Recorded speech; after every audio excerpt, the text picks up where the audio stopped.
On a cold and windswept March evening in 2002, 24-year-old Lydia Hartwell vanished from a coastal bluff trail just south of Brookings, Oregon. The trailhead found her car abandoned, with keys still in the ignition and a purse on the passenger seat. There were no signs of a struggle, no footprints leading into the woods, no evidence she had ever left the car. Nestled near the California border, Brookings is a quiet, salt-bitten town hemmed in by the Pacific Ocean to the west and steep forested hills to the east. The place where everybody knows your dog's name, and the front doors remain unlocked. In early spring, mist clings low to the shore, and the wind carries the scent of cedar and sea spray. It's peaceful on the surface. Before we dive in, if you enjoy chilling true stories and unsettling mysteries, hit that like button, subscribe, and turn on the notification bell so you know when new videos are available. Lydia Rose Hartwell had lived in Brookings for just over 2 years. Originally from Bend, on the other side of the Cascades, she'd moved to the coast after graduating from Southern Oregon University with a degree in environmental science. Locals remembered her as sweet but private, often seen volunteering at the local nature conservancy or walking her blue heeler, Molly, along the rugged coastal trails near Harris Beach. She rented a small cottage on Pine Street, a 10-minute walk from the ocean. Her neighbors describe her as quiet, polite, and always in motion, either out hiking, tending her garden, or jotting notes in a battered leather-bound notebook she carried everywhere. Those close to Lydia noted subtle changes in the weeks leading up to her disappearance. Her longtime friend and roommate from college, Erin Madsen, recalled that Lydia had seemed distracted during their last phone call, a bit jumpy. She said she was working on something. Erin later told investigators, something personal, but she wouldn't say what. Others noticed she'd begun walking alone more often, sometimes late in the evening. She'd missed 2 volunteer shifts at the nature center, which was out of character. And then there was the incident at the Brookings Library. A clerk remembered Lydia spending over an hour with old plat maps and microfiche records, most of which were tied to land deeds and coastal erosion data from the 1970s. When asked if she needed help, Lydia had smiled politely but declined. "I'm just following a hunch," she said. March 17, 2002 was a Sunday. According to phone records, Lydia called her sister at 11:12 a.m. They spoke for 6 minutes. Lydia reportedly sounded fine, normal, and mentioned she might go hiking if the weather held. That call would be the last time anyone heard her voice. By 8 p.m., the sun had dipped behind the horizon, casting long shadows across the coast. At 9:41 p.m., a Curry County Sheriff's deputy spotted Lydia's 1996 silver Subaru Impreza parked at the Windmere Bluff trailhead off Lighthouse Road. The car was positioned neatly in a designated pull-off. No broken windows, no signs of forced entry. On routine patrol, the deputy didn't find it suspicious then. It wasn't until following morning, when Lydia failed to show up for her shift at the community greenhouse, that anyone realized something was wrong. Her boss, a retired botanist named Glenn Morris, drove by her house around noon and saw the porch light still on from the night before. Her mailbox was complete, and Molly, the dog, was pacing anxiously behind the living room window. Glenn called the sheriff's office, and by 2:15 p.m., a welfare check was initiated. Inside the home, everything appeared undisturbed. Dishes were dry in the rack, and a half-filled mug of herbal tea was on the counter. Lydia's journal lay open on the kitchen table. Its most recent entry dated March 15th, written in a hurried scrawl. Dreams getting stronger. Always the same trail. Always the same cliff. I need to see it for myself. That entry triggered immediate concern among investigators. Sheriff's deputies quickly pieced together her possible location based on her hiking habits. By 4:30 p.m., a team was dispatched to the Windmere Bluff Trail, where the Subaru had last been seen. The car was still there, untouched. The driver's side window was cracked open slightly, and Lydia's purse was sitting on the seat with her ID, phone, and keys inside. There were no signs of foul play, no blood, no drag marks. Her phone battery was dead. The trail was a narrow, mile-long path that wound along the bluff edge, offering stunning, yet dangerous, views of the Pacific below. It was a popular spot for tourists in the summer, but almost always empty in March. Cold gusts often rose without warning, and sections of the cliff were known to erode without notice. Search and rescue teams, joined by volunteer hikers and K-9 units, canvassed the trail for 72 hours straight. Helicopters combed the coastline. Sonar scans were deployed offshore. Nothing. No scent trail. No discarded clothing. No signs of a fall. Monts brought to the site. Armadillo reportedly became agitated near the southern tip of the bluff, growling at a thicket of underbrush before refusing to move forward. Over the next week, investigators interviewed over 40 friends, acquaintances, neighbors, and park regulars. No one recalled seeing Lydia that day. A local amateur photographer named Warren Kellner later submitted a photo he'd taken around 6 p.m. the night of her disappearance. The image captured a long stretch of Windmere Bluff, silhouetted against the sunset. Zoomed in, a lone figure could be seen standing near the cliff's edge, where would appear to be a light-colored hoodie and dark pants. The resolution was too grainy to confirm identity, but the timestamp and location were consistent with Lydia's known habits.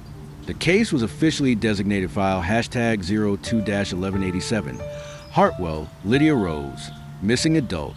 For 6 months, it remained classified as active under investigation. Tips continued to trickle in. One claimed Lydia had been seen at a gas station in Coos Bay. Security footage proved otherwise. Another suggested she'd hitchhiked north into Washington. Yet another claimed she'd been spotted at a meditation retreat in southern Humboldt County, California.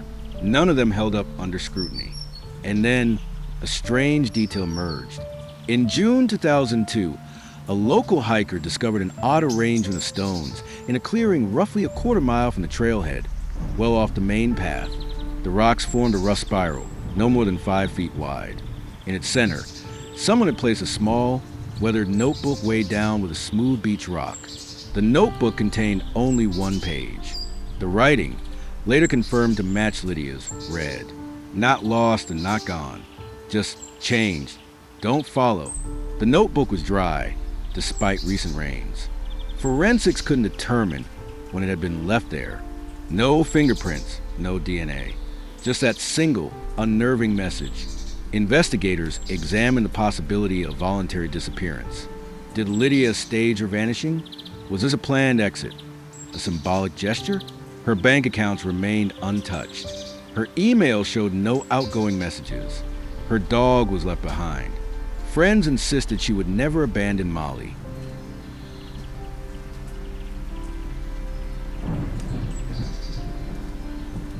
A deeper probe into Lydia's past revealed no history of mental illness, legal troubles, or known enemies. But there was one curious footnote. During college, Lydia had taken an independent research project exploring folklore and unexplained disappearances along the Pacific Northwest coast, particularly among early settler communities and indigenous oral histories. One of the locations she flagged? Windmere Bluff, though her professor at the time dismissed the project as overly romanticized. Lydia had continued compiling notes well after course ended. Most of her writings were thoughtful, scientific, and even, but in some of the margins, scrawled in pencil, were peculiar phrases. Threshold sites, places of thinning. Dreams don't always stay dreams. They don't want to be seen, but they remember who looks for them. Nothing definitively pointed to foul play, nor did it suggest suicide. The terrain, while dangerous, yielded no evidence of a fall. No broken branches. No torn clothing. It was as though Lydia had stepped into thin air. Years passed. In 2005, Lydia's case was reclassified as cold, active review only. Her parents eventually moved from Bend, unable to bear the uncertainty. Aaron Madsen, her college roommate, created an online archive of Lydia's writings and field notes, hoping someone might find a pattern she missed. Occasionally, a new tip arrives, a potential sighting, a vague dream, a half-remembered encounter on a trail. But nothing concrete. Nobody has ever been found. No closure has ever come. And perhaps most hauntingly, very spring, near the week of March 17th, several hikers over the years have reported the same thing, a woman standing alone at the southern tip of the bluff. Pale hoodie, dark pants, always just out of focus, always gone when approached. No one has been able to verify the sightings. No one has found a logical explanation. Lydia Hartwell remains missing to this day. Title: The Unforgettable Disappearance of Lydia Hartwell, Brookings, Oregon, 2002. Part 2, The Vanishing Hour, March 17, 2002. Timeline of events. The day Lydia Hartwell disappeared began with an overcast sky and a cold wind coming off the Pacific. Morning temperatures hovered in the low 40s. It was a kind of coastal day that felt more like late winter than spring, gray, quiet, and heavy with mist. 8:20 a.m., Lydia was seen walking her dog, Molly, along Pine Street by neighbor Judith Keene, who lived 2 doors down. Judith later described Lydia's expression as distant, and noted she didn't wave like usual. She looked like she was thinking hard about something. Judith said in her statement to investigators, "Not in a bad mood, just far away." 9:30 a.m., surveillance footage from the Brookings Natural Foods Co-op on 5th Street showed Lydia entering the store.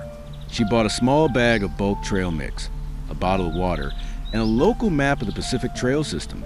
She paid in cash. Employees recalled she was polite, but seemed distracted. She didn't speak much beyond a quiet "thanks" at checkout. 11:12 a.m., Lydia called her older sister, Margaret Whitmore, from her landline. According to Margaret, the call lasted exactly 6 minutes. She said she was going for a hike. Margaret recalled in an interview, said she needed some headspace. Those were her words, but her voice didn't sound distressed, just distant, almost like she wasn't fully there. That was the last confirmed conversation anyone had with Lydia Hartwell, the trailhead discovery. 9:41 p.m., Deputy Daniel Grayson, on routine patrol, noted a silver Subaru Impreza parked at the Windmere Bluff trailhead on Lighthouse Road. The area was lightly trafficked, especially in off-season months like March. The car didn't raise an alarm. It was parked within the lines, neatly backed into a space. The engine was off. No visible damage. No sign of movement. When Lydia was reported missing the next afternoon, the connection was immediate. The license plate, Oregon registration number 622CZJ, matched the description filed by her employer, Glenn Morris. March 18, 2002, 2:47 p.m., Deputy Grayson returned to the trailhead with 2 search deputies. Inside the car, Lydia's purse sat on the passenger seat. Her wallet, keys, and phone were inside, untouched. The doors were unlocked. Her phone was dead. There were no visible signs of struggle, no forced entry, and no blood. The car was clean. The presence of her keys and phone suggested she had not anticipated going far, or had planned to return shortly. What puzzled investigators was the unlocked state of the vehicle. Friends claimed Lydia was cautious, always locking her car, even when running into a store. Search and rescue response. The Curry County Sheriff's Office launched an official search effort within hours. By 5:15 p.m., search and rescue SAR, teams were dispatched along the Windmere Bluff Trail and the adjacent coastal access points. The SAR report, case log #CCSO, 02SAR 306, documented that the first 72 hours of searching involved 48 personnel, including deputies, volunteers, and Coast Guard units, 2 K-9 teams, aerial surveillance using the Oregon State Police helicopter, coastal sonar scans in case of a fall into the ocean. No clothing, personal items, or body were found despite extensive efforts. Not even a boot print. The terrain was rugged. The bluff trail narrowed in sections to less than 2 feet across, and heavy underbrush hemmed the path. While erosion could have caused a fall, no disturbed soil, drag marks, or breakage in nearby vegetation were detected, an anomaly that search team lead David Solberg described as very unusual given conditions. March 20th, 2002, 3:10 p.m., K-9 teams, including scent tracking dogs from neighboring Coos County, brought Lydia's jacket and pillow from home for reference. Dogs picked up a weak trail leading 800 feet south from the trailhead, before abruptly stopping near the edge of a forested overlook. There was no continuation of the scent trail, no evidence she had turned back or continued forward. The handler's report noted, behavioral change in K-9 occurred at clearing, alert posture, increased vocalization, location flagged for further search. No visual evidence found. Theories and red herrings. As the investigation deepened, speculation also began to surface. In the absence of evidence, theories were based on speculation. Theory number 1, accidental fall. Authorities considered the possibility that Lydia slipped and fell from the cliffside into the Pacific. The Windmere Bluff area had claimed 3 hikers over the previous 15 years. However, all previous victims had left behind clear evidence: displaced earth, broken vegetation, or belongings scattered near the edge. In Lydia's case, the absence of any such evidence weakened the theory. Moreover, tidal conditions during the search period were moderate. Despite thorough checks along the coastline for over 2 weeks, no remains or clothing washed ashore. Theory number 2, voluntary disappearance. Given the open car, lack of struggle, and her cryptic journal entry from March 15th. Dreams getting stronger. Always the same trail. Always the same cliff. I need to see it for myself. Some believe Lydia had chosen to disappear. Detectives looked into her bank records. There were no recent large withdrawals, no credit activity after March 17th, no ticket purchases, and no communications with friends or family that suggested a plan to leave. A regional bus driver reported seeing a woman resembling Lydia board a northbound coach to Eugene on March 18th.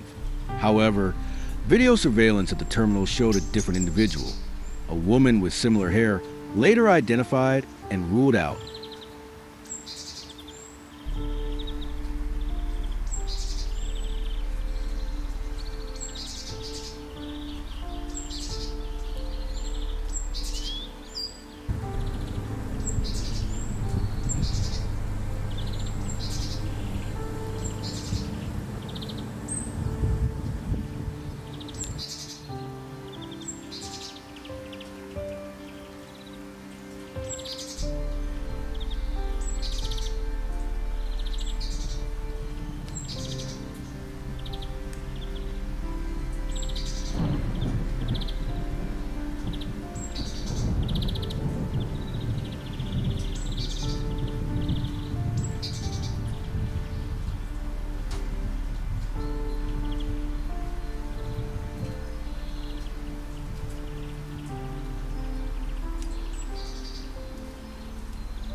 Theory number 3, foul play, Investigators consider that Lydia may have encountered someone on the trail. The problem: no witnesses, no physical signs of struggle, and no defensive injuries. A forensic sweep of her car yielded no foreign DNA or prints. No shoe impressions were found outside the vehicle. Unusual, considering the soft earth and recent rain. One red herring came from a local man, Dean Casper, 37, a transit known to camp along the forest edge near the bluff. Dean had a prior arrest for trespassing and was briefly detained. He claimed to have seen a girl near the bluff the day before Lydia vanished, but when pressed, his story shifted. Detectives found no physical evidence linking him to the scene. His campsite was searched, and nothing of value was recovered. He was released after 48 hours. Locals, however, remained wary, fueling town gossip that he knew something. The sheriff's office made no further statements about Dean. Media coverage and public pressure. By March 22nd, Lydia's disappearance had drawn regional media coverage. The Oregonian KATU News and coastal NPR affiliates aired short segments. Sheriff Ray Hennessy held a press conference to outline the limited progress of the search. "We are treating this case as an active, open investigation. At this time, all scenarios remain on the table," Hennessy said. "We urge the public not to speculate. Any information, no matter how small, can help." Despite official restraint, online forums and local message boards began theorizing. Some questioned whether Lydia had stumbled upon something she wasn't meant to see, possibly environmental violations tied to her fieldwork. Others leaned into more paranormal explanations, citing her cryptic writings and interest in folklore. Her sister, Margaret, publicly urged people to stay grounded. Lydia loved that trail. She loved this town. She didn't just vanish into the mist. Someone knows what happened to her. Strange witness account. One oddity in the case came from a woman named Shelby Cross, 63, a part-time resident who lived in a rental cottage near the southern tip of Windmere Bluff. In a statement filed March 26, Shelby reported seeing a woman standing at the edge of the cliff the night of the 17th. She was just still, like she was waiting for something. "I was walking my dog up near the bend around 8 p.m. It was almost dark. I didn't get close. I called out, but she didn't turn around. Then she just wasn't there anymore." Shelby's story was never corroborated. No other witnesses came forward. But her account matched the rough time frame and area where K-9s lost Lydia's scent. Still, detectives noted the poor lighting and the distance between Shelby's viewpoint and the bluff. Her sighting was filed as anecdotal and unconfirmed. Family's emotional toll. The Hartwell family became increasingly vocal as the weeks dragged on. Lydia's parents, and then Greg, drove to Brookings and remained for a month. They distributed flyers, met with detectives daily, and made media appearances urging the public to come forward with any leads. "We just want to bring her home," Greg said at a community vigil held on April 4th. "Whether it's good news or bad, we can't live in this not knowing." The vigil drew over 200 residents. Lydia's favorite song, "A Case of You" by Joni Mitchell, played as candles were lit across the bluff. The atmosphere was one of sorrow, but also frustration. The second notebook, the most mystifying piece of evidence, came nearly 3 months later. On June 10, 2002, a hiker named Carla Nunez stumbled upon a weathered notebook inside a ring of stones, tucked into a glade just off the main trail. The notebook contained one page of writing. "Not lost, not gone, just changed. Don't follow." Based on samples from her journal and classwork, the note was confirmed to be in Lydia's handwriting. The notebook had no other entries. The paper was dry, no fingerprints, no sign of how long it had been there. The location, a secluded glade south of the bluff, had been searched during the early SAR efforts, but the notebook was not there then. According to search logs, someone had returned.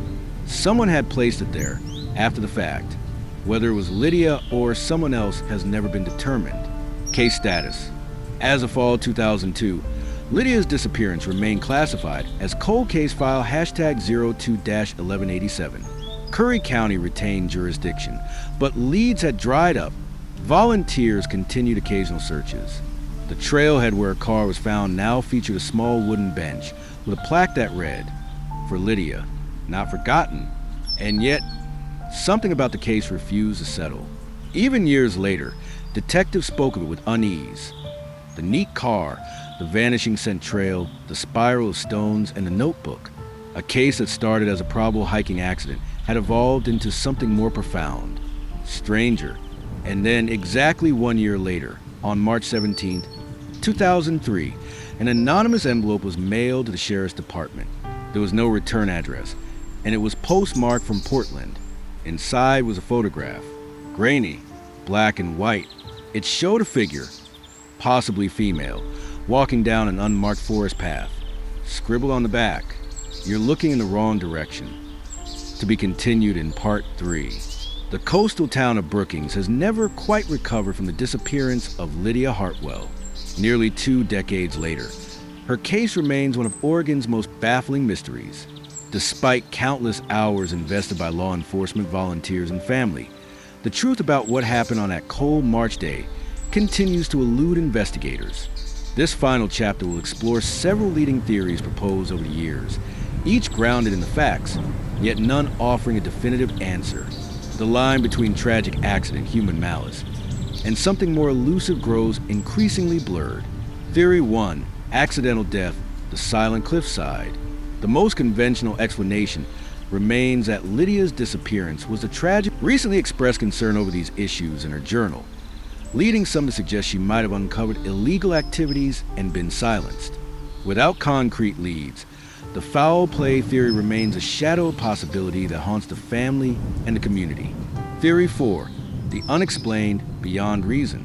Some in Brookings have ventured toward a more enigmatic explanation, invoking folklore and the unknown. Lydia's references to recurring dreams of the cliff and her note in the glade suggest something beyond the natural world. The Pacific Northwest, with its dense forests and mist-laden coastlines, has long been fertile ground for tales of spirits, disappearances, and inexplicable phenomena.